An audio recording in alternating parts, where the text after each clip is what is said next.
أشهد أن لا إله إلا الله وحده لا شريك له وأشهد أن محمدًا عبده ورسوله يا أيها الذين آمنوا اتقوا الله حق تقاته ولا تموتن إلا وأنتم مسلمون يا أيها الناس اتقوا ربكم الذي خلقكم من نفس واحدة وخلق منها زوجها وبث منهما رجالا كثيرا ونساء واتقوا الله الذي تساءلون به والأرحام إن الله كان عليكم رقيبا يا أيها الذين آمنوا اتقوا الله وقولوا قولا سديدا يصلح لكم أعمالكم ويغفر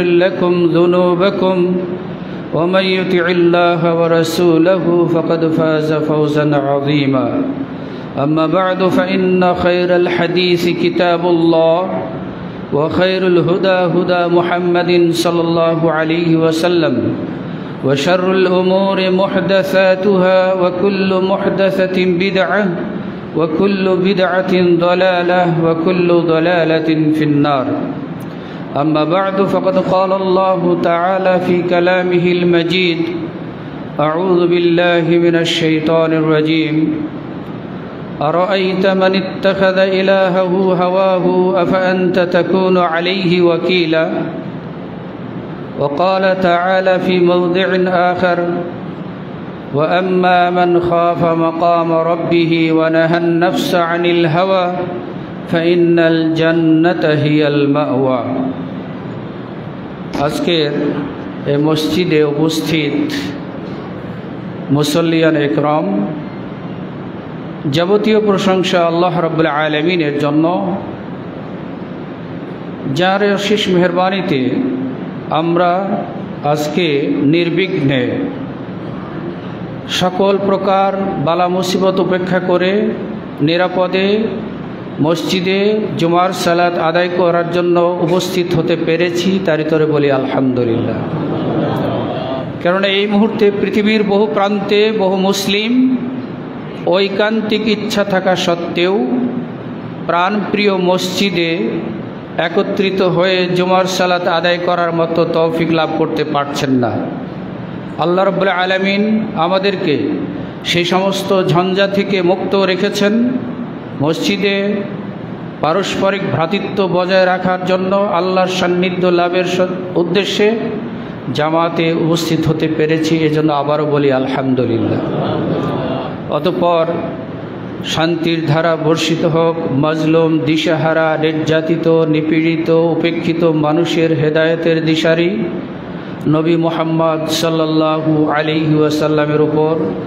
আল্লাহুম্মা সাল্লি আলা মুহাম্মদ ওয়া আলা আলিহি ওয়া সাহবিহি আজমাইন। সম্মানিত উপস্থিতি, আমি কোরআনুল কারীম থেকে দুই জায়গা থেকে দুটি আয়াত পাঠ করেছি। এটির আলোকে আজকের খুতবার আলোচনা করার চেষ্টা করব। ওমা তৌফিকি ইল্লা বিল্লাহ। শিরোনামটি আমরা এইভাবে বলতে পারি, আমরা কেন আল্লাহর সঠিক দিন মানতে পারছি না। এর কারণ কোরআন এবং সুন্নাতে অনেক উল্লেখিত হয়েছে, কিন্তু আজকে আমি খুবই সংক্ষেপে ছোট্ট একটি বিষয় উল্লেখ করার চেষ্টা করব ইনশাআল্লাহ। ওয়া তৌফিকে ইল্লা বিল্লাহ। শুরু থেকে এ যাবৎ পর্যন্ত আমরা যদি দেখি, তাহলে যারা তাওহীদবাদী, যারা মুসলিম, যারা মুমিন, তারা এক ধারায় চলছেন, আর যারা এর বিপরীতে তারা আরেক ধারায় চলছেন। এজন্য আমরা বলছি, মানুষের মধ্যে যে সমস্ত ভিন্নতা দেখা যাচ্ছে, বৈপরীত্য দেখা যাচ্ছে, মতপার্থক্যতা দেখা যাচ্ছে, তা মৌলিক দুটি বিষয় কেন্দ্রিক। মৌলিক দুটি বিষয় কেন্দ্রিক ভিন্নতা পরিলক্ষিত হচ্ছে। সেই ভিন্নতা আজকে শুধু আমাদের বাংলাদেশে তা নয়, সেকাল থেকেই অতীতে যত নবী এবং রাসূল এসেছিলেন সকল নবী এবং রাসূলদের কওমের মধ্যেই এই দুই ধরনের ভিন্নতা পরিলক্ষিত হয়েছে। একটি হচ্ছে আকীদাগত ভিন্নতা, বিশ্বাসগত ভিন্নতা, আর একটি হচ্ছে আমলগত ভিন্নতা। আকীদা তথা আল্লাহ রাব্বুল আলামিন মানুষকে যে সমস্ত বিষয়ে মৌলিকভাবে নিরবচ্ছিন্ন বিশ্বাস স্থাপন করার জন্য বলেছেন, সেই ক্ষেত্রে আমাদের ভিন্নতা দেখা যাচ্ছে। আর একটা হচ্ছে আল্লাহর পক্ষ থেকে নবী এবং রাসূলগণ জীবন চলার জন্য যে সমস্ত কর্মব্যবস্থা দিয়েছেন, যে সমস্ত আমল দিয়েছেন, যেগুলির মাধ্যমে আল্লাহর সন্তুষ্টি লাভ করা সম্ভব, সেই সমস্ত আমলের মধ্যেও আমাদের ভিন্নতা রয়েছে। শুধু আজকে আমাদের মধ্যে তা নয়, অতীতকাল থেকেই রয়েছে। তো এই ভিন্নতার মূল কারণ কি? মূল কারণ অনেকেই অনেকভাবে বলবেন, অনেক ব্যাখ্যা দিবেন কোরআন এবং সুন্নাহর আলোকে, যৌক্তিক, তাত্ত্বিক। কিন্তু আমি খুবই সংক্ষেপে দুটি বিষয় বলতে চাই। এই ভিন্নতার মূল কারণ হচ্ছে আশ-শুবহাত ওয়া শাহওয়াত। শুবহাত হচ্ছে সংশয়, নিজের ঈমানে অটল থাকতে না পারা, আমলের উপরে অটল থাকতে না পারা, শুবহাত। আর শাহওয়াত হচ্ছে আপনার শুবহাত নাই, সংশয় নাই, সন্দেহ নাই, ওই বিষয়টি যে হক, ওই বিষয়টি যে সত্য, ওই বিষয়টি যে আল্লাহর পক্ষ থেকে এসেছে, এই বিষয়ে আপনার কোনো সন্দেহ নাই, কিন্তু তারপরও আমল করতে পারছেন না, যে কারণে সেটিকে বলা হচ্ছে শাহওয়াত। তাহলে শুবহাত দূর করব কি দিয়ে আর শাহওয়াত দূর করব কি দিয়ে, এটি একটু জানা দরকার। তো শুবহাতের কারণে মানুষ কি করে? আকীদাগত বিশ্বাসের ক্ষেত্রে যে ভুলগুলি করে, অতীতও করেছে, এখনও করছে, হয়তো ভবিষ্যতেও করতে থাকবে, আল্লাহু তাআলা আ'লাম। কি আকীদাগত বিশ্বাস শুবহাতের কারণে?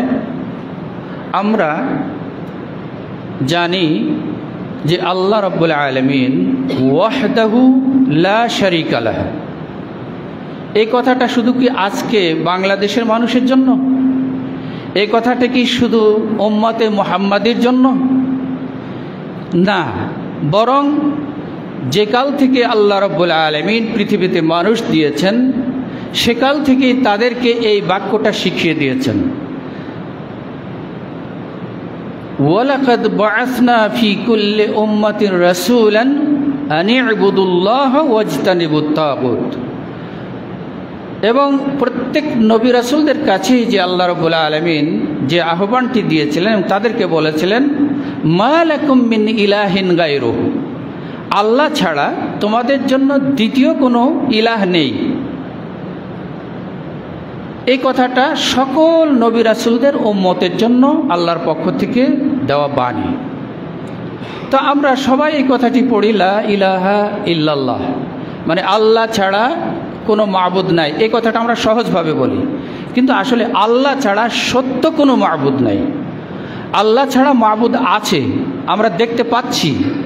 তাহলে বুঝতে হবে যে মাবুদ কাকে বলে। মাবুদ হচ্ছে যার কাছে সকল প্রকার ইবাদত পেশ করা হয়, তিনি হচ্ছেন মাবুদ। তাহলে এই অর্থের ভিত্তিতে দেখা যাচ্ছে পৃথিবীতে আল্লাহ ছাড়াও আরও অন্য কারো কাছে মানুষ ইবাদত করছে। আর আল্লাহ ছাড়া আরও যে মাবুদ আছে এটা আল্লাহও বলেছেন। যখন মুহাম্মদ সাল্লাল্লাহু আলাইহি ওয়াসাল্লাম এই লা ইলাহা ইল্লাল্লাহ, আল্লাহ ছাড়া সত্য কোনো মাবুদ নেই, এই ঘোষণা দিতে শুরু করলেন, তখন তৎকালীন কাফের মুশরিকরা বলেছিলেন আজআলাল আলিহাতা ইলাহা ওয়াহিদা ইন্না হাযা লাশাইউন উজাব। আমরা এতগুলি ইলাহের ইবাদত করি সন্তুষ্টির জন্য, আল্লাহ সন্তুষ্টির জন্য, আর এতগুলি ইলাহকে বাদ দিয়ে, সব ইলাহকে বাদ দিয়ে শুধুমাত্র এক ইলাহের কাছে আমাদেরকে ফিরে যেতে বলে, এটা তো বড় আশ্চর্যের বিষয়। তার মানে বোঝা গেল ইলাহের বহুবচন হচ্ছে আলিহা, অতএব ইলাহের বিপরীতে তাদের দৃষ্টিতে আরও ইলাহ রয়েছে। সুতরাং যে ইলাহ রয়েছে আল্লাহ ছাড়া আরও, সেগুলি হক না বাতিল, নির্দ্বিধায় আমাকে মুসলিম হিসাবে বলতে হবে সেই সমস্ত ইলাহগুলি হক নয়। এজন্য আমরা অর্থটা বলে থাকি এভাবে, লা ইলাহা ইল্লাল্লাহ, এর মানে হচ্ছে আল্লাহ ছাড়া হক কোনো মাবুদ নাই। লা মা'বুদা বিহাক্কিন ইল্লাল্লাহ, আল্লাহ ছাড়া প্রকৃত সত্য মাবুদ আল্লাহ ছাড়া কেউ নেই। এটা আমি বলি নাই, এটা আল্লাহ রাব্বুল আলামিন বলেছেন। যালিকা বিআন্নাল্লাহা হুয়াল হক ওয়া আন্না মা ইয়াদউনা মিন দুনিহিল বাতিল, আল্লাহই হচ্ছেন হক, আর আল্লাহ ছাড়া অন্য যাদের ইবাদত করা হয় তারা হচ্ছে সবাই বাতিল।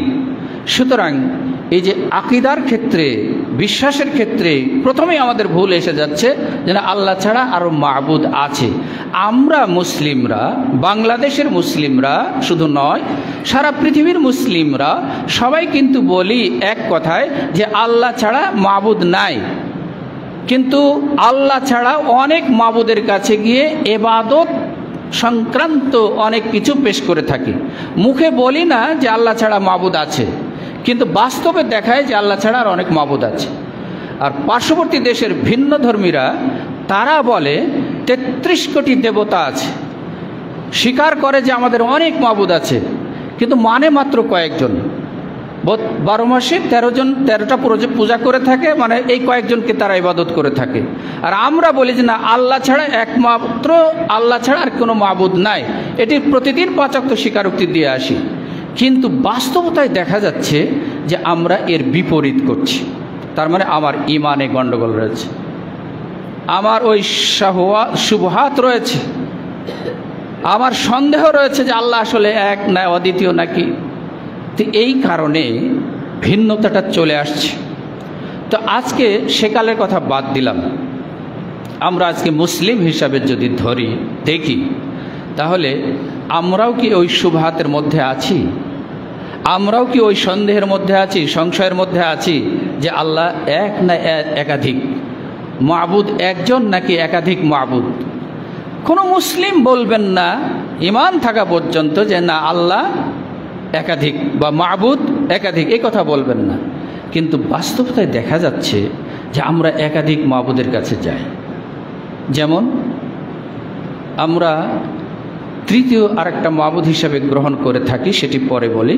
যেমন আজকে মুসলিম হিসাবে আমি মসজিদে এসে প্রতিদিন 5 ওয়াক্ত সালাতে কমপক্ষে 17 বার স্বীকৃতি দিচ্ছি আল্লাহর কাছে দাঁড়িয়ে, কায়েম নামককে দাঁড়িয়ে স্বীকৃতি দিচ্ছি, ইয়্যাকা না'বুদু ওয়া ইয়্যাকা নাস্তাঈন, হে আল্লাহ, আমরা আপনারই ইবাদত করি এবং আপনার কাছেই সাহায্য চাই। এই কথাটা আমরা প্রতিদিন কমপক্ষে 17 বার মসজিদে এসে বলি। বাইরে কোথাও বলি কি না, কিন্তু মসজিদে এসে বলি, আল্লাহর সামনে দাঁড়িয়ে বলি। কিন্তু এই বান্দা, এই গাদ্দার বান্দা, আমি নেমক হারাম, মিথ্যুক, প্রতারক, আমি মসজিদ থেকে বের হয়ে গিয়েই আবার তথাকথিত মাজারে গিয়ে, কবরে গিয়ে আমার ইবাদত পেশ করছি, মান্নত পেশ করছি, যা আল্লাহ ছাড়া দেওয়ার মতো কেউ ক্ষমতা রাখে না। সেই বিষয়টি ওই ব্যক্তির কাছে, মৃত ব্যক্তির কাছে গিয়ে, অথবা লাশ শূন্য কবরের কাছে গিয়ে, অথবা তথাকথিত খানকায় গিয়ে, কোনো জীবিত ব্যক্তির কাছে গিয়ে, অথবা এই মানুষকে বাদ দিয়ে আরও নিম্নে নেমে গিয়ে কচ্ছপের কাছে, কুমিরের কাছে, মাছের কাছে গিয়ে আমার মনের বাসনা পূর্ণ করার খাহেশ পেশ করছি। তার মানে এটা ইবাদত। আল্লাহ বলছেন যে সন্তান দেওয়ার মালিক আল্লাহ, পুত্র সন্তান দেওয়ার মালিক আল্লাহ, কন্যা সন্তান দেওয়ার মালিকও আল্লাহ, পুত্র এবং কন্যা উভয় দেওয়ার মালিকও আল্লাহ, এবং কিছু না দেওয়ার মালিকও আল্লাহ। সুতরাং আমি নিজে কোরআনে কারিমে পড়ছি এই কথাটি, আর বাইরে মসজিদের বাইরে গিয়ে তথাকথিত ওই সমস্ত জায়গায় গিয়ে বলছি, আল্লাহ আমার 5 বছর 10 বছর বিয়ে হচ্ছে, সন্তান হচ্ছে না, আল্লাহ তুমি একটা সন্তান দাও। অথবা তথাকথিত কোনো দরগায় গিয়ে বলছি, আল্লাহর ধন খাজারে দিয়ে, আল্লাহর ধন নবীরে দিয়ে, নবী গেলেন গায়েব হয়ে, নবীর ধন খাজারে দিয়ে, খাজা ও খাজা তোর দরবারে কেউ ফিরে না খালি হাতে। নাউজুবিল্লাহ। এগুলো কারা? এরা কোনো অমুসলিম নয়। তার মানে এর লা ইলাহা ইল্লাল্লাহ সম্পর্কে সংশয় রয়েছে, সন্দেহ রয়েছে। সে প্রকৃতপক্ষে মাবুদকে চিনতে পারেনি। রসুল করিম সাল্লাল্লাহু আলাইহি ওয়াসাল্লাম বলছেন, ওয়াইদা সাআলতা ফাসআলিল্লাহ ওয়াইদা ইসতাআনতা ফাসতাইন বিল্লাহ। যদি তুমি কিছু চাও, যে সমস্ত চাওয়াগুলি মানুষকে পূর্ণ করতে পারে না, সেই চাওয়াগুলি শুধু আল্লাহর কাছে চাও। সাহায্য চাইতে হলে আল্লাহর কাছে সাহায্য চাও। এমন কি যে সমস্ত বিষয় মানুষ দেওয়ার মতো ক্ষমতা রাখে, সেগুলিও, সেই জিনিসের যদি তোমার অভাব হয়ে থাকে, তাহলে সেই বিষয়টিও আগে আল্লাহর কাছে ফরিয়াদ করো, রব্বুল আলামিনের কাছে আগে সেটি তুলে ধরো, তারপরে যে ব্যক্তি দেওয়ার মতো ক্ষমতা রাখে তার কাছে গিয়ে বলতে পারো। কিন্তু আজকে আমরা করছি কি? উল্টোটা।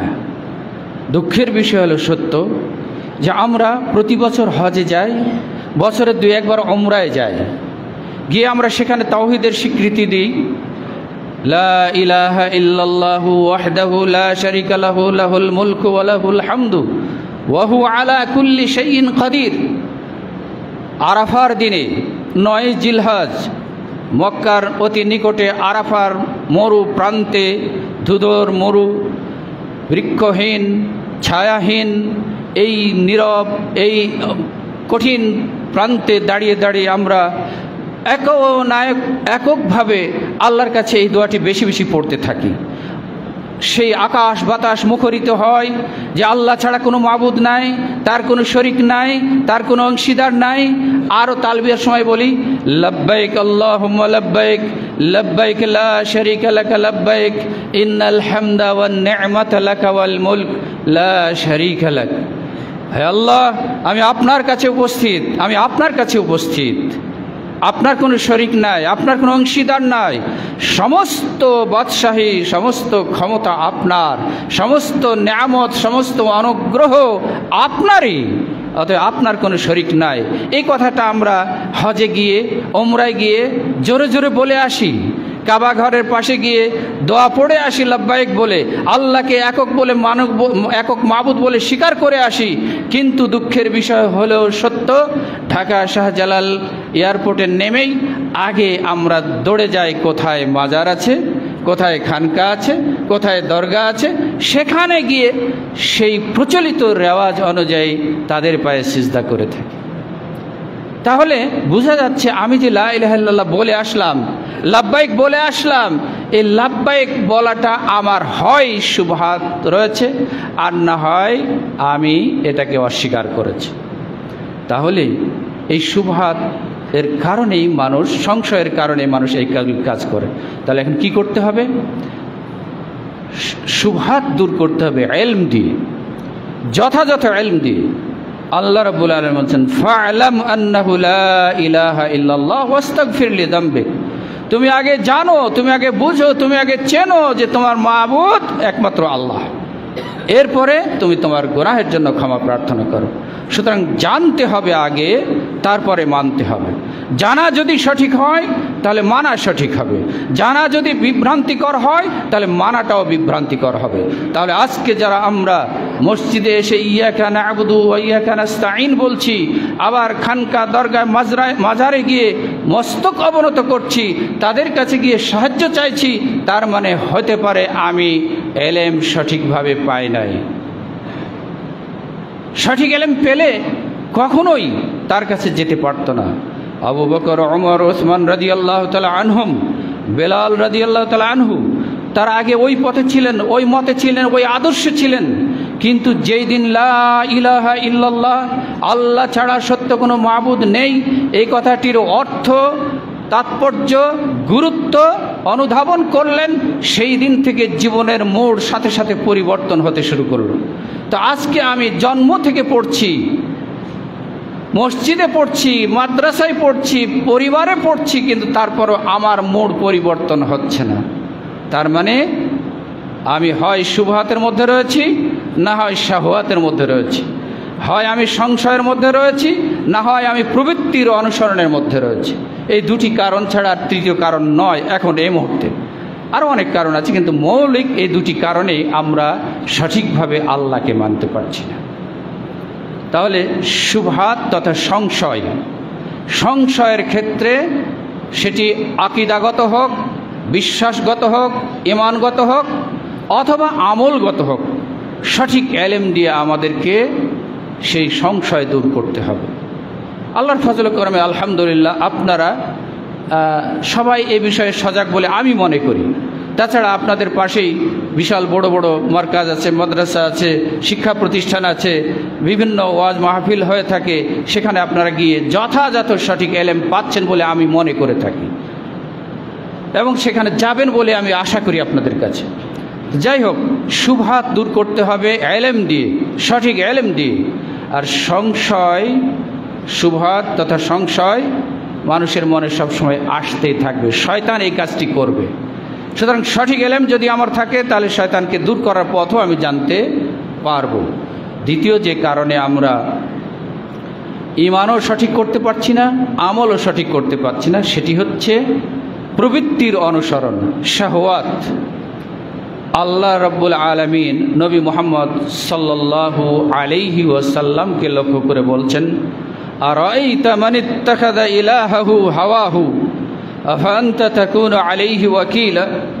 হে মুহাম্মদ, যে ব্যক্তি তার প্রবৃত্তিকে, নিজের মনের চাহিদাকে ইলাহ হিসাবে গ্রহণ করেছে, তুমি কি তার দায়িত্বশীল হবে?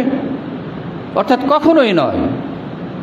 ওয়ামান আদাল্লু মিম্মান ইত্তাবা হাওয়াহু বিগাইরি হুদাম মিনাল্লাহ।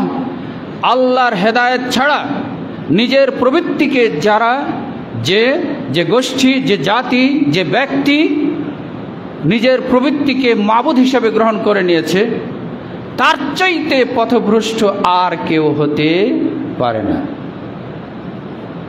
ওয়ালা তাত্তাবিউল হাওয়া ফায়ুদিল্লুকা আন সাবিলিল্লাহ। আল্লাহ রাব্বুল আলামিন বলছেন, তুমি হাওয়া তথা প্রবৃত্তির অনুসরণ করো না, মন যা চায় সেটি করো না, তাহলে ইউদিল্লুকা আন সাবিলিল্লাহ, তোমাকে আল্লাহর পথ থেকে আস্তে আস্তে ফিরিয়ে বিভ্রান্তির পথে নিয়ে চলে যাবে। সুতরাং বিভ্রান্তির পথে যারা আমরা আছি, তারা নিশ্চয় ভেবে নিতে হচ্ছে যে আমরা প্রবৃত্তির অনুসরণ করি। প্রবৃত্তির অনুসরণ হচ্ছে আল্লাহ এবং আল্লাহ রাসূল যা বলেছেন, যেটি পালন করতে বলেছেন, সেটি আমার কাছে সংশয় নাই, স্পষ্ট প্রমাণিত হয়েছে জ্ঞান দ্বারা, ইলম দ্বারা, কোরআন এবং সুন্নাহর দলিল দ্বারা, কিন্তু তারপরও সেটি আমি মানছি না। তাহলে বুঝতে হবে আমি তৃতীয় আরেকজন ইলাহকে গ্রহণ করেছি। কেন? ইলাহের কাছে আনুগত্য করতে হবে, ইত্তেবা করতে হবে আল্লাহর। কেন? আল্লাহ বলছেন, ইত্তাবিউ মা উনজিলা ইলাইকুম মির রাব্বিকুম ওয়া লা তাত্তাবিউ মিন দুনিহি আউলিয়া। তোমাদের রবের পক্ষ থেকে যা কিছু দেওয়া হচ্ছে সেগুলির ইত্তেবা করো, অনুসরণ করো, আনুগত্য করো, অনুশীলন করো নিজের জীবনে, আর এর বাইরে অন্য কিছুর অনুসরণ করো না। কোনো ওলিয়া আউলিয়ার অনুসরণ করো না, আল্লাহ যা নাজিল করেছেন সেটার অনুসরণ করো। আর সেই স্বীকৃতি দিয়ে আমরা প্রতিদিন 5 ওয়াক্ত সালাতে মসজিদে আসছি যে আমি আল্লাহকে মেনেছি, কিন্তু তারপরেও আমি অনেক কিছু অন্যায় নিজের কাছ থেকে দূর করতে পারছি না। যেই কারণে, সেই কারণটি হচ্ছে ইত্তেবাউল হাওয়া, নিজের প্রবৃত্তির অনুসরণ করা। যেমন বলে, না না না না, আমি তো প্রবৃত্তির অনুসরণ করি না। আমরা অনেকেই বলি যে আপনি তো প্রবৃত্তির অনুসরণ করেন। বলে, না না না, আমি প্রবৃত্তির অনুসরণ করি না, আমি আল্লাহ এবং আল্লাহ রাসূলের অনুসরণ করি। আমি আল্লাহ এবং আল্লাহ রাসূলের অনুসরণ করে প্রতিদিন 5 ওয়াক্ত সালাতে আসি। আমি আল্লাহ এবং আল্লাহ রাসূলের অনুসরণ করে সিয়াম পালন করি, রমজান মাসে হজ পালন করি, যাকাত দেই। এটা তো আমি আল্লাহকেই মাবুদ হিসেবে গ্রহণ করেছি। আসুন দেখি যে আমি বা আমরা অনেক কিছুর ক্ষেত্রেই নিজের প্রবৃত্তিকে অনুসরণ করেছি মাবুদের অনুসরণ করার মতো। আর এই জন্যই আল্লাহ বলেছেন, ওমান আদাল্লু মিম্মান ইত্তাবা হাওয়াহু, যে ব্যক্তি নিজের প্রবৃত্তিকে অনুসরণ করে, ইলাহ হিসাবে গ্রহণ করে নেয়, সে ব্যক্তি চরম পথভ্রষ্ট। তো আমরা মাবুদ হিসাবে গ্রহণ করেছি নিজের প্রবৃত্তিকে কিভাবে? আজকে যদি আমি বলি বাংলাদেশের বয়স 54-55 বছর বয়সে বাংলার জমিনে আনাচে কানাচে মসজিদে, খুতবায়, ওয়াজ মাহফিলে, তাফসির মাহফিলে, সিম্পোজিয়ামে, সেমিনারে যত ইসলামী বিষয় আলোচনা হয়েছে, যত সোনার কথা আলোচনা হয়েছে, বাংলার জমিনে সত্যিকার অর্থে সোনার বাংলায় সোনা উৎপাদিত হতো। কিন্তু দুঃখের বিষয় হলো সত্য যে যেই কারণে সোনা উৎপাদিত হচ্ছে না, মানুষ সোনায় রূপান্তরিত হচ্ছে না, সোনার মানুষ হচ্ছে না, তার মানে প্রবৃত্তির অনুসরণ আমরা এখনো ছাড়তে পারছি না। মুখে বলি ঠিকই, কিন্তু আমরা প্রবৃত্তির অনুসরণ ছাড়তে পারি না। মুখে বলি, আমি এখানে দাঁড়িয়ে বলছি, কিন্তু নিচে নেমে গিয়ে আমিও দেখা যাচ্ছে যে না, প্রবৃত্তি চাইছে মন, অতএব এই মন যা চাইছে সেটিকে প্রাধান্য দিতে হবে। তাহলে দেখুন, আজকে আপনাদেরকে যদি জিজ্ঞেস করা হয়, আপনারা কি কোনোদিন কোনো মসজিদের খুতবায় অথবা কোনো জলসায়, কোনো আলোচনা মাহফিলে শুনেছেন যে মুসলিম হিসাবে সালাত আদায় করার কোনো দরকার নাই? যদিও তথাকথিত বিভ্রান্তিকর কিছু ব্যক্তি গোষ্ঠী, খুবই নগণ্য গোষ্ঠী আছে যে তাদের জীবনে সালাত প্রয়োজন হয় না বলে থাকে, কিন্তু কোরআন এবং সুন্নাহ দিয়ে কি কোনো আলেম বলেছেন যে সালাত আদায় করার দরকার নাই মুসলিম হিসাবে? এটা আমরা বলতে পারছি না। কিন্তু সালাত আদায় করছি না কেন? আমি কি আজান শুনি না? প্রতিদিন শুনছি মুয়াজ্জিনের কণ্ঠে থেকে, মসজিদ থেকে আসছে আমার কানে আওয়াজ, হাইয়া আলাস সালাহ, হাইয়া আলাস সালাহ, হাইয়া আলাল ফালাহ, হাইয়া আলাল ফালাহ। এটা কার আওয়াজ? এটা কি ওই মসজিদের সলিমুদ্দিন মুয়াজ্জিনের আওয়াজ? মুয়াজ্জিন শুধু সেই আওয়াজটিকে উচ্চারণ করে শুনিয়ে দিচ্ছেন, কিন্তু সেই আওয়াজটি, সেই আহ্বানটি কার? সে আহ্বানটি হচ্ছে রব্বুল আলামিনের, যাকে আমি ইলাহ হিসাবে গ্রহণ করেছি, যাকে আমি মাবুদ হিসাবে গ্রহণ করেছি, যার ব্যাপারে আমি প্রতিদিন বলছি লা ইলাহা ইল্লাল্লাহ, আশহাদু আল্লা ইলাহা ইল্লাল্লাহু ওয়াহদাহু লা শারীকা লাহ, যার ব্যাপারে বলছি, তার আহ্বান হচ্ছে হাইয়া আলাস সালাহ, হাইয়া আলাল ফালাহ। তুমি সালাতের দিকে দৌড়ে আসো, সালাতের দিকে তাড়াতাড়ি আসো। আর এই সালাত কি করবে? তোমাকে কল্যাণের পথে নিয়ে যাবে, তোমাকে নাজাতের পথে নিয়ে যাবে, তোমাকে সফলতার চূড়ান্তে পৌঁছে দিবে। এই আওয়াজ কি আমি শুনি না? আমি শুনি না? আমি বধির? আল্লাহ আমার কান শ্রবণ শক্তি দেন নাই, আমার বয়স হয় নাই, আমি মুসলিম নই, আমি মুসলিম সমাজে বসবাস করি না? হ্যাঁ, অবশ্যই করি। রমজান মাসে তো আমি সিয়াম পালন করি, কোরবানি দিই বড় বড় জানোয়ার, পায়জামা পাঞ্জাবি পরি অনেক সুন্দর, আতর সুরমা লাগায় অনেক সুন্দর, টুপি পরি ভালো ভালো, তসবিহও গনি, কিন্তু মসজিদে আসার আহ্বান শুনলে উঠতে পারি না। মসজিদের পাশে বসেই ক্যারাম খেলি, অথবা ছোট দোকানে বসে টিভি স্ক্রিনে চা খাই 1টা 5 মিনিটে, সেই চা খাওয়ার জন্য বসে থাকি 1 ঘন্টা। কি দেখি, কি করি, কি শুনি? আল্লাহর কিছু শুনি, রসুলের কিছু শুনি। এই যে আমি বসে আছি দীর্ঘক্ষণ ধরে, যে জিনিসটির অনুসরণ করছি সেটা হচ্ছে ইত্তেবাউল হাওয়া, আমার প্রবৃত্তির অনুসরণ করছি। মন বলছে এখানে একটু বসে থাকি, মন বলছে এখানে একটু গীবত চর্চা হোক, সেটি শুনি, মন বলছে এখানে একটু ড্যান্স হোক টিভিতে, আমি একটু দেখি, এজন্য আমি উঠতে পারছি না। আর পাশেই মসজিদে আওয়াজ হচ্ছে হাইয়া আলাস সালাহ, তখনও আমি উঠতে পারছি না, তখনও আমি ওই অনুষ্ঠান ছেড়ে আসতে পারছি না। যে কারণে আসতে পারছি না সেটাই হচ্ছে ইত্তেবাউল হাওয়া। আমি মুসলিম, আমি যদি মুসলিম হয়ে থাকি, আমি যদি মুসলিম পরিবারের সন্তান হয়ে থাকি, আমার যদি প্রাপ্ত বয়স হয়ে থাকে, আমার যদি হিতাহিত জ্ঞান থাকে, আমি যদি পাগল না হয়ে যাই, তাহলে অবশ্যই এই আওয়াজ শুনে কোনো মানুষ, কোনো মুসলিম বসে থাকতে পারে না। কিন্তু আমি বসে আছি। আমার ব্যবসা, ব্যবসার জীবিকায় উন্নতি দেওয়ার মালিককে। এটা মুখে বলি, বাস্তবে তো আমরা এটা স্বীকার করি না। আল্লাহ বলছেন ফাইদা কুদিয়াতিস সালাত ফান্তাশিরু ওয়াইদা নুদিয়া লিস-সালাত মিন ইয়াউমিল জুমআ ফাসআউ ইলা যিকরিল্লাহ। আজান শুনলে দৌড়ে আসো। আর আমরা আজান শুনলেও মনে করি যে না, এখন বেচা বিক্রি একটু ভালো আছে, আরেকটু চলুক, ইত্তেবাউল হাওয়া, প্রবৃত্তির অনুসরণ করছি, লাভ মনে হয় একটু বেশি হবে। না, ভুল ধারণা, ভুল চিন্তা, ভুল বিশ্বাস। শুধুমাত্র ইত্তেবাউল হাওয়ার কারণেই আমি ওইখান থেকে বেরিয়ে আসতে পারছি না। যদি আমি বলি যে না, আমি মুসলিম, আমি মুমিন, আমি বালেগ, আমার হিতায়েত জ্ঞান ঠিক আছে, তাহলে হাইয়া আলাস সালাহ যখনই আওয়াজ আসবে তখনই আমার সমস্ত কাজ ফেলে দিয়ে মসজিদে সালাতের জন্য যেতে হবে। তাহলেই আমি প্রমাণ করতে পারবো যে আমি আল্লাহকে একক মাবুদ হিসেবে গ্রহণ করেছি। আর এটা যদি করতে ব্যর্থ হই, তাহলে আমি বলি আর না বলি, আমি স্পষ্টই তৃতীয় আরেকজন মাবুদকে গ্রহণ করেছি। সে হচ্ছে দ্বিতীয় আরেকজন মাবুদকে গ্রহণ করেছি আল্লাহকে বাদ দিয়ে। সে হচ্ছে আমার প্রবৃত্তি, আমার মনের চাহিদা। মন বলছে এখন না যায়, মন বলছে শীতের দিনে কম্বলের নিচে আরেকটু ঘুমায়, ফজরের আজান হলো, ঠিক আছে আরেকটু পরে উঠব। মন বলছে সকাল 8টার সময় ডিউটিতে যাব, 7:30টার সময় অ্যালার্ম দিয়ে রাখি, উঠব, উঠে ফজরের সালাতটা আদায় করে তারপরে অফিসে যাব, ডিউটিতে যাব। না, তার মানে আমি প্রবৃত্তির অনুসরণ করেছি।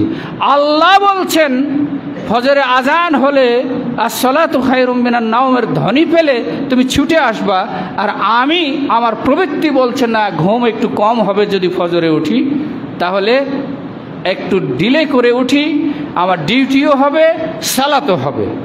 আপনার ডিউটি হতে পারে কিন্তু সালাত হবে না। ওলামাদের ফতোয়া হচ্ছে, যে ব্যক্তি সজ্ঞানে জেনে বুঝে নির্দিষ্ট অক্টে অ্যালার্ম না দিয়ে অক্ত পেরিয়ে গিয়ে অ্যালার্ম দিয়ে অন্য কাজের জন্য যাবে, সে স্বেচ্ছায় সালাত তরককারীর অন্তর্ভুক্ত হবে। সুতরাং আমি যদি ওই সময় সালাত আদায় করেও থাকি, তবুও আমি ভুল করছি। আর যদি আদায় নাই করি, আমি বালেগ হয়েছি, আমার হিতায়েত জ্ঞান আছে, আমি পাগল নই, আমি মুসলিম ঘরের সন্তান, সালাত একদিন দুই দিন না পড়লে কি হবে? অথবা জুমার দিনে তো আদায় করি, ঈদের দিনে তো আদায় করি, জানাজা সালাতে তো যাই মাঝে মধ্যে, তারাবির সালাত তো বাদ দেই না। তাহলে কি আমি মুসলিম?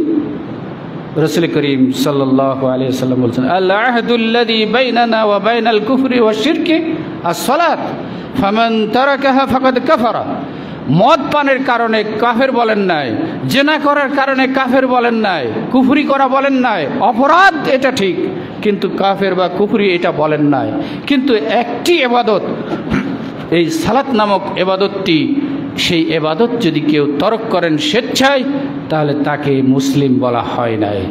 আমরা ফতোয়া দেই আর না দেই, আমরা বলি আর না বলি, আল্লাহ রাব্বুল আলামিন অনেক আগেই বলে রেখেছেন, যেই ব্যক্তি সালাত আদায় করবে না সে মুসলিমদের অন্তর্ভুক্ত হবে না। আল্লাহ বলেন, ফাখালাফা মিন বা'দিহিম খালফুন আদাউস সালাতা ফাসাউফা ইয়ালকাউনা গাইয়া। যারা সালাতকে নষ্ট করে, সালাতকে নষ্ট করে, অর্থাৎ সালাত যথাযথ সময়ে আদায় করে না, তারাই গাইয়া নামক শাস্তির স্থানে পতিত হবে। কিয়ামত দিবসে ফি জান্নাতি ইয়াতাসাআলুন আনিল মুজরিমিন মা সালাকাকুম ফি সাকার ক্বালু লাম নাকু মিনাল মুসাল্লিন। সেই দিন জান্নাতে, দুনিয়াতে যারা একসাথে বসবাস করতাম, কেউ জান্নাতি কেউ জাহান্নামী, তো জান্নাতে একে অপরে বলা বলি করবেন, মা সালাকাকুম ফি সাকার, ভাই তুমি তো দুনিয়াতে একসাথেই ছিলা, একই মহল্লায় থাকতাম, একই স্কুলে লেখাপড়া করেছি, একই কলেজে লেখাপড়া করেছি, একই মাঠে ফুটবল খেলেছি, আজকে তুমি কেন জাহান্নামে, তুমি কেন এই শাস্তির স্থানে? যে জবাব দিবেন, 4টি কারণ উল্লেখ করা হবে। তার মধ্যে প্রথম যে কারণ, লাম নাকু মিনাল মুসাল্লিন, ভাই তোমরা তো আজান হলেই ছুটে যেতে মসজিদে, আর আমি মসজিদে যেতাম না, সালাত আদায় করতাম না, এই কারণে আজকে আমার এই অবস্থা। ওয়ালাম নাকু নুতইমুল মিসকিন, এবং মিসকিনদেরকে খাবারও দিতাম না। তোমরা তো মিসকিনদের খাবারের ব্যবস্থা করতাম মাঝে মধ্যে, আমরা এই কাজটাও করতাম না। ওয়া কুন্না নাখুদু মাআল খাইদিন, তোমরা যখন মসজিদে যেতা, সালাত আদায় করতা, তখন আমরা আবার এইটা নিয়ে টিপ্পনি করতাম, মজাক করতাম, তামাশা করতাম তোমাদেরকে নিয়ে। ওয়া কুন্না নুকাযযিবু বিয়াউমিদ্দিন হাত্তা আতানাল ইয়াকিন, এবং আজকের যে এরকম একটা দিন হবে, কিয়ামত দিন হবে, সেদিন যে আমাদের এই অবস্থা হবে, এই কথাটা যে তোমরা বলতা, সেটা আমরা অস্বীকার করতাম, মিথ্যা মনে করতাম। এই কারণে আজকে আমাদেরকে জাহান্নামে আসতে হচ্ছে। বলার উদ্দেশ্য হলো যে প্রথম কারণে জাহান্নামে যেতে হবে সেটি হচ্ছে সালাত তরক করা। সুতরাং আমি মুসলিম, আমি মুমিন, আমি যদি প্রমাণ করতে চাই তাহলে অবশ্যই ইত্তেবা বলছে, মন বলছে একটু ঘুমিয়ে থাকি, মন বলছে এখানে আর একটু সময় পাস করি, মন বলছে ব্যবসার দোকানটা আর একটু খুলে রাখি, সালাত একসাথে রাতে গিয়ে সবগুলি আদায় করব, হবে না। তার মানে আমি ইত্তেবাউল হাওয়া করছি, অনুসরণ করছি মনের প্রবৃত্তির। সুতরাং এই প্রবৃত্তির অনুসারীরা কখনোই জান্নাতে যেতে পারবে না। এটি আমার কথা নয়, আল্লাহ রাব্বুল আলামিন বলছেন, ওয়া আম্মা মান খাফা মাকামা রাব্বিহি ওয়া নাহান নাফসা আনিল হাওয়া ফাইন্নাল জান্নাতা হিয়াল মাওয়া।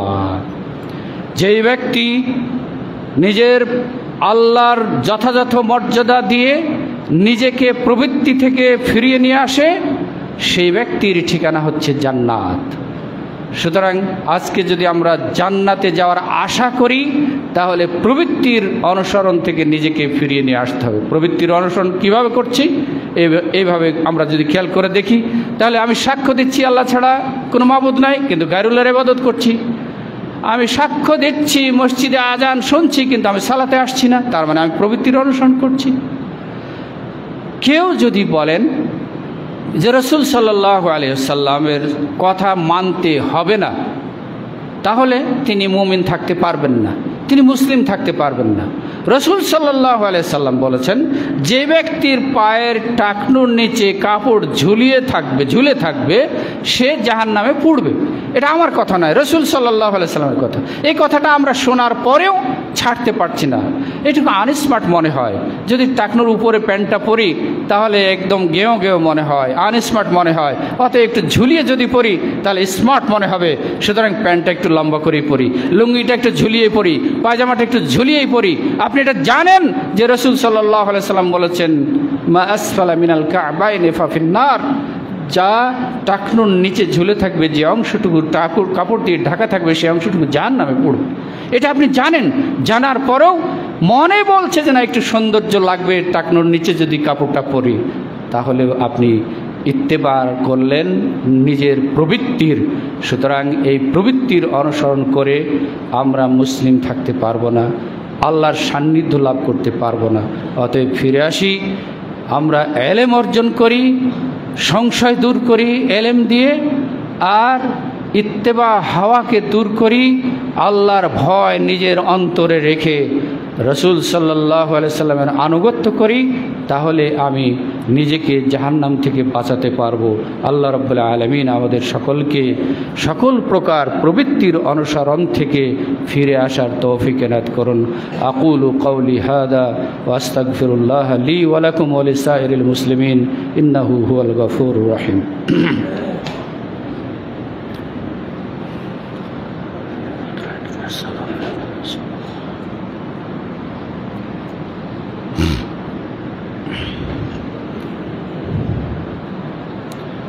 আলহামদুলিল্লাহ ওয়াহদা ওয়াসসালাতু ওয়াসসালামু আলা রাসূলিল্লাহ ওয়া বা'দ।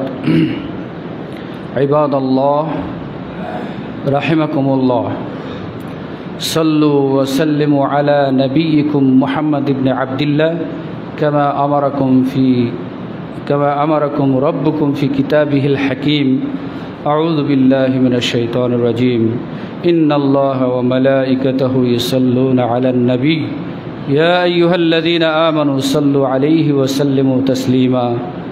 وقال صلى الله عليه وسلم من صلى علي صلاة صلى الله عليه بها عشرا اللهم صل على محمد وعلى آل محمد كما صليت على إبراهيم وعلى آل إبراهيم إنك حميد مجيد اللهم بارك على محمد وعلى آل محمد كما باركت على إبراهيم وعلى آل إبراهيم إنك حميد مجيد اللهم ارض عن الخلفاء الراشدين المهديين عن أبي بكر الصديق وعمر الفاروق وعثمان ذي النورين وأبي الحسن والحسين علي بن أبي طالب رضي الله عنهم وعن الصحابة والتابعين ومن تبعهم بإحسان إلى يوم الدين اللهم أعز الإسلام والمسلمين اللهم أعز الإسلام والمسلمين اللهم أعز الإسلام والمسلمين واخذل الكفرة والمبتدعة والمشركين اللهم انصر من نصر دين محمد صلى الله عليه وسلم واجعلنا منهم